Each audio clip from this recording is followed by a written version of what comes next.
وہاں پہ رہنما ہیں مفتاح اسماعیل اور باقی جو رہنما ہیں وہ وہاں پر موجود ہوں گے، امداد چانڈیو ہیں، باقی رہنما ہیں وہ بھی موجود ہوں گے۔ تو اس طرح کوئٹہ میں ہے تو احتجاج مظاہرہ ہوگا تو وہاں پہ محمود خان اچکزئی اور باقی یا سردار اختر مینگل ہیں وہ شرکت کریں گے۔ تو یہ اس طرح مرکزی جو جو مظاہرہ ہوگا اسلام آباد میں کیا جاتا ہے یا پنڈی میں کیا جاتا ہے یا پشاور میں مولانا فضل الرحمان بھی شرکت کریں گے، تو تمام قائدین شرکت کریں گے۔ نواز شریف کے تقریر کا خطاب کا ان مظاہروں میں ابھی معاملہ طے نہیں ہوا کہ نواز شریف خطاب کریں گے یا نہیں کریں گے، لیکن میاں نواز شریف آج پی ڈی ایم کے جن لوگوں سے میری بات ہوئی ہے وہ یہ کہتے ہیں کہ میاں نواز شریف بالکل کلیئر نظر آئے آج، اور نون لیگ کے باقی رہنما بھی، شہباز شریف بھی ایون کلیئر نظر آئے، ان کی جانب سے بھی کوئی احتجاجی مظاہروں سے یا احتجاجی تحریک سے یا دھرنے سے، مارچ سے، روڈ کاروان سے، کسی معاملے سے بھی ان کو کتراتے ہوئے نہیں دیکھا۔ ایون شہباز شریف بھی موجود تھے۔ اچھا، اس میں ایک بات میں کلیئر کر دوں کہ شہباز شریف اسلام آباد میں موجود تھے کیونکہ پارلیمنٹ کا اجلاس تھا، قومی اسمبلی کا اجلاس تھا، اور نون لیگ نے پارلیمانی پارٹی کا بھی اجلاس بلایا تھا پارلیمنٹ ہاؤس میں، جس کی وجہ اور وہ ٹائمنگ بھی یہی تھی، 4 بجے قومی اسمبلی کا اجلاس تھا، 2:30-3 بجے پارلیمانی پارٹی کا اجلاس تھا نون لیگ کا، اور 3 بجے پی ڈی ایم کا سربراہی اجلاس تھا۔ تو شہباز شریف اجلاس میں روبرو شریک نہیں ہوئے، وہ ویڈیو لنک پر پارلیمنٹ ہاؤس سے یا اپنے گھر سے وہ شریک ہوئے ہیں اجلاس میں، کیونکہ کام بہت زیادہ، میٹنگیں بہت زیادہ تھی اس لیے۔ اور اس کے علاوہ میاں نواز شریف ان کے ساتھ اسحاق ڈار وہ بھی ویڈیو لنک پر تھے، مریم نواز لاہور سے ویڈیو لنک پر تھیں، اور جو سردار اختر مینگل ہیں وہ دبئی گئے ہوئے ہیں، وہ دبئی سے ویڈیو لنک پر موجود تھے۔ باقی رہنما جو ہیں محمود خان اچکزئی ہوئے، مولانا فضل الرحمان ہیں، شاہد خاقان عباسی جو پی ڈی ایم کے سیکرٹری جنرل ہیں، نون لیگ کے سینئر نائب صدر ہیں، وہ بنفس نفیس موجود تھے اجلاس میں۔ اسی طرح مولانا اویس نورانی جے یو پی کی طرف سے، جمعیت اہل حدیث کی طرف سے پروفیسر ساجد میر آئے ہوئے تھے، نیشنل پارٹی کی طرف سے ڈاکٹر عبد المالک بلوچ اپنے ساتھیوں کے ساتھ تھے، اسی طرح مولانا عبد الغفور حیدری تھے اور اکرم خان درانی تھے۔ تو یہ تمام قائدین جو تھے اس اجلاس میں، تمام جماعتوں کے سربراہان نے شرکت کی ہے، اور کھل کر ڈیبیٹ کی گئی ہے کہ پہلے مرحلے میں احتجاجی مظاہرے کیے جائیں مہنگائی کے خلاف، کیونکہ اس وقت قوم اپوزیشن کی طرف دیکھ رہی ہے کہ حکومت نے تو لوگوں کی کمر توڑ کر رکھ دی ہے، لوگوں کی چیخیں نکال دی ہیں حکومت نے، مہنگائی کر کے، معیشت تباہ کر کے، بے روزگار کر کے لوگوں کو۔ تو ایسے میں لوگ اپوزیشن کو آڑے ہاتھوں لے رہے ہیں، تنقید کر رہے ہیں، گالیاں بھی نکال رہے ہیں اپوزیشن کے لیے کہ اپوزیشن کچھ نہیں کر رہی۔ تو اس کا پورا جائزہ لیا گیا کہ بھئی اپوزیشن کی ذمہ داری بنتی ہے کہ اپوزیشن باہر نکلے اور لوگوں کو باہر نکالے۔ لوگ نکلیں گے، لوگ تنگ ہیں حکومت سے، مہنگائی سے تنگ ہیں، تو لوگ نکلیں گے۔ اس کا جائزہ لیا گیا اور فیصلہ کیا گیا کہ بھئی اب پی ڈی ایم لیڈ کرے گا، اور تحریک کو اب وقفہ نہیں دیا جائے گا، جس طرح پہلے وقفہ دیا جا رہا تھا، مہینے کا تو 2 مہینے کا تو 4 مہینے کا بھی وقفہ پڑ جاتا تھا، اب وقفہ نہیں دیا جائے گا۔ اب ایک مسلسل احتجاج جاری رہیں گے، احتجاجی مظاہرے، جلسے، جلوس، روڈ کاروان، احتجاجی مارچ ملک بھر میں ایک حکومت کا جینا حرام کر کے رکھ دیں گے، یہ طے کیا گیا ہے۔ یعنی احتجاج مسلسل چلتا رہے گا حکومت کے خلاف، حکومتی پالیسیوں کے خلاف، مہنگائی کے خلاف۔ تو یہ طے کیا گیا ہے، مظاہروں سے آغاز کیا جائے گا، جلسے بھی ساتھ ساتھ چلیں گے، اور اس میں روڈ کاروان بھی اپنے وقت پر آئے گا۔ نون لیگ کے حوالے سے میں نے جب معلوم کیا نون لیگ کیسے راضی ہو گئی، تو بتایا یہ گیا کہ نون لیگ نے بالکل بھی آج مخالفت روڈ کاروان کی نہیں کی، اور نون لیگ بھی روڈ کاروان پر بھی راضی ہے۔ استعفوں کے حوالے سے بھی آپشن آیا کہ استعفے بھی اگر دینے پڑیں تو استعفے بھی دیے جائیں۔ میں نے پھر نون لیگ کے حوالے سے، نواز شریف کے حوالے سے جب معلوم کیا، تو نواز شریف کے حوالے سے یہ بتایا گیا ہے کہ ان کا اصرار تھا کہ بھئی اب اس میں ٹائم ضائع مت کیا جائے، مسلسل احتجاجی تحریک چلائی جائے اور اس پر پراپرلی ہوم ورک کر کے باہر نکلا جائے. اس کے لیے پی ڈی ایم کو اگر 2 دن بیٹھنا پڑے، 3 دن مسلسل بیٹھنا پڑے، تو مسلسل 3 دن بھی پی ڈی ایم کی قیادت بیٹھے،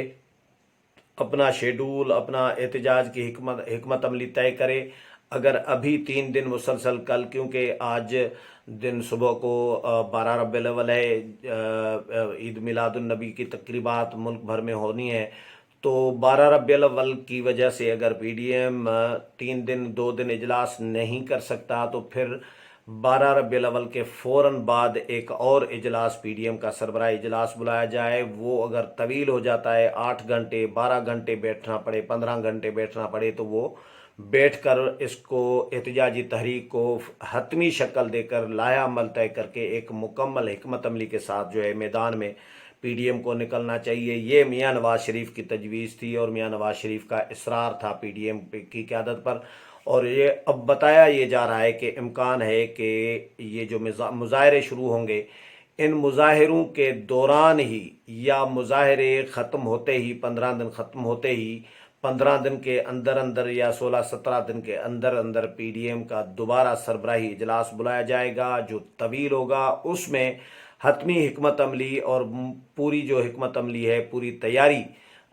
کی جائے گی، ڈسکس کیا جائے گا. آج کے جو اجلاس گزرا ہے اس میں بھی یہی ڈسکس کیا گیا ہے. اختلافی چیزیں ہوتی رہتی ہیں اجلاسوں میں، آج وہ نکلتی بھی ہیں، ڈسکس ہوتی بھی ہیں، لیکن ابھی تک میری جو بات ہوئی ہے جن رہنماؤں کے ساتھ، کوئی اختلافی بات کسی جماعت کی طرف سے کسی معاملے پر بھی ریزرویشن سامنے نہیں آئے. اچھا، مختلف ایشوز تھے. مہنگائی کا ایشو تھا، اس کے علاوہ D G I S I کا ایشو ہے. اس وقت کرنٹ ایک برننگ ایشو ہے حکومت اور فوج کے درمیان، اس وقت ایک بڑا ایک مسئلہ بنا ہوا ہے. اس کے حوالے سے بھی میں نے جب معلوم کیا پی ڈی ایم کے رہنماؤں سے، اپنے ذرائع سے بھی، تو یہ پتہ چلا کہ انہوں نے اس پر کوئی بات نہیں کی. یہ حکومت اور فوج کا معاملہ ہے. لیکن ہاں، البتہ اتنی بات ضرور کی گئی کہ جس فوج نے ٹرسٹ کیا تھا عمران خان پہ، جس کو عمران خان کو لائی تھی بغل بچہ بنا کے، وہی اب ان کے گلے پڑ گیا ہے. تو وہ ان کا آپسی کا معاملہ ہے اور اس پر تشویش کا ضرور اظہار کیا گیا تھا آج کے اجلاس میں کہ عمران خان نے تمام اداروں کو تباہ کر دیا ہے. الیکشن کمیشن ہو، باقی ادارے ہوں، نیب ہو، ایف آئی اے ہو، ان میں مداخلت، ان پر اثر انداز ہونا حکومت کا، اثر رسوخ ان پر حکومت نے بڑھا دیا ہے، اداروں کو استعمال کیا ہے، مس یوز کیا ہے. اب ایک ادارہ بچ گیا تھا آئی ایس آئی اور فوج کا، تو ان کو بھی اب حکومت نے متنازع بنا دیا ہے. اس پر تشویش کا اظہار ضرور کیا گیا، لیکن یہ کہا گیا کہ اب جو اسٹیبلشمنٹ لائی تھی عمران خان کو، اور جو ہمارا موقف تھا پی ڈی ایم کا کہ عمران خان اس ملک کی تباہی کریں گے، اس ملک کے ہر ادارے کی تباہی کرنے آئے ہیں، تو وہ آج ثابت ہوا ہے پی ڈی ایم کا، اپوزیشن کا، کہ اپوزیشن جو دعویٰ کرتی تھی عمران خان کے حوالے سے، وہ اب سچ ثابت ہوا ہے جب فوج کے ساتھ پنگا لیا ہے عمران خان نے. اس کے علاوہ مختلف ایشوز تھے. ای وی ایم کا، انتخابی اصلاحات کی پارلیمانی کمیٹی سے متعلق آپ کو یاد ہوگا کہ نون لیگ طے کر کے آئی تھی اسپیکر چیمبر میں کہ پارلیمانی کمیٹی کا حصہ ہم بنیں گے. پیپلز پارٹی بھی طے کر کے آئی تھی، جے یو آئی بھی اس میں شامل تھی، لیکن جے یو آئی والوں نے ہاتھ نکال دیے تھے، ہاتھ کھڑے کر دیے تھے. جے یو آئی کی جو شاہدہ اختر علی ہیں، انہوں نے کہا تھا کہ بھائی میرے ساتھ کوئی ایسی مشاورت نہیں کی گئی. پیپلز پارٹی بھی پتلی گلی سے نکل گئی تھی. شازیہ مری نے کہا کہ ہم نے کوئی اتفاق نہیں کیا کہ پارلیمانی کمیٹی کا ہم حصہ بنیں گے. تو مولانا ناراض تھے اس پہ کہ بھئی پارلیمانی کمیٹی کا کیسے حصہ بن سکتے ہیں. تو اس پر اب نون لیگ کے ساتھ معاملہ ڈسکس کیا گیا. نون لیگ بھی اس بات پر ایگری ہو گئی ہے، رضامندی مند ہو گئی ہے کہ بھئی جو انتخابی اصلاحات کی پارلیمانی کمیٹی حکومت بنانا چاہ رہی ہے، اس کا پی ڈی ایم کی کوئی بھی جماعت، نون لیگ، جے یو آئی یا کوئی بھی جماعت اس کا حصہ نہیں بنے گی، اور حکومت کے ساتھ کسی قسم کے کسی لیول پر بھی انتخابی اصلاحات کے لیے یا کسی بھی ایشو کے لیے حکومت کے ساتھ مذاکرات نہیں کیے جائیں گے، اور پارلیمانی کمیٹی کا بھی حصہ نہیں بنے گے۔ یہ طے ہو گیا ہے۔ باقی ایشو، اچھا نیب آرڈیننس کا بھی آیا، نیب آرڈیننس کو مسترد کر دیا ہے۔ اور اس کے علاوہ ایک اور ایشو جو میں آپ کو بتانا چاہ رہا تھا، سوشل میڈیا میں یہ ڈسکس ہو رہا ہے، لوگ سوال کر رہے ہیں، مجھے 5-6 کالیں آئی ہیں، میں نے پھر پی ڈی ایم کے رہنماؤں سے پوچھا یہ کیا ہوا بھائی، کہ نون لیگ کا کوئی رہنما بریفنگ میں نہیں تھا۔ مولانا فضل الرحمان نے بریفنگ دی، باقی رہنما ان کے ساتھ موجود تھے، نون لیگ کے رہنما کہاں چلے گئے اچانک؟ تو میں نے بھی تھوڑا سا، میں بھی چونک گیا کہ یار واقعی نون لیگ کا تو کوئی نظر نہیں آ رہا تھا مجھے، میں نے بھی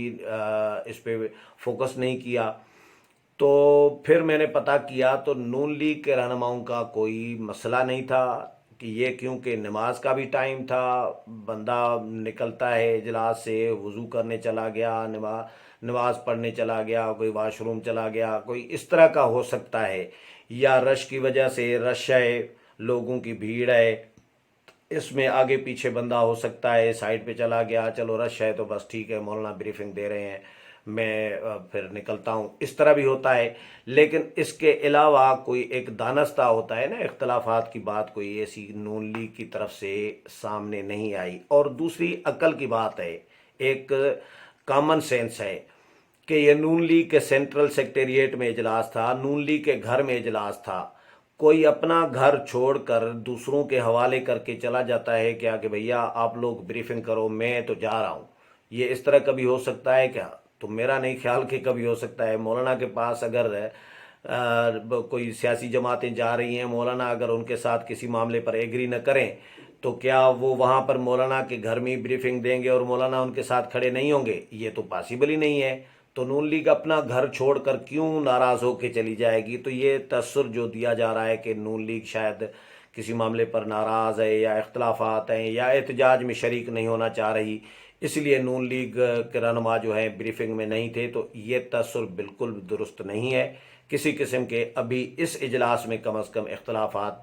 پہلے ہوتے رہتے ہیں، اجلاسوں میں اختلافات یا مختلف ایشوز پر اختلافات ہوتے رہتے ہیں، لیکن جو انفارمیشن مجھے ملی ہے مختلف رہنماؤں کی طرف سے، مختلف سورسز کی طرف سے، وہ یہ ہے کہ کسی قسم کے اختلافات سامنے نہیں آئے۔ پورا فوکس جو ہے وہ احتجاجی تحریک کو مؤثر بنانے پر ہوا ہے، رہا ہے، پی ڈی ایم کی تمام جماعتوں کا، اور میاں نواز شریف بہت ساروں سے جو ہے ایگریسو انداز میں میاں نواز شریف موجود تھے، ان کا موڈ نظر آ رہا تھا، اور ان کا اصرار تھا کہ اجلاس 2 دن 3 دن چلائیں، لیکن حتمی حکمت عملی، پورا پلان، پورا ہوم ورک تیار کر کے جو ہے اسٹریٹ میں، گلیوں میں، سڑکوں پر جو ہے نکلنا چاہیے۔ امید ہے پروگرام پسند آیا ہوگا، اگلے پروگرام میں پھر ملاقات ہوگی، تب تک اجازت چاہتا ہوں، اللہ حافظ۔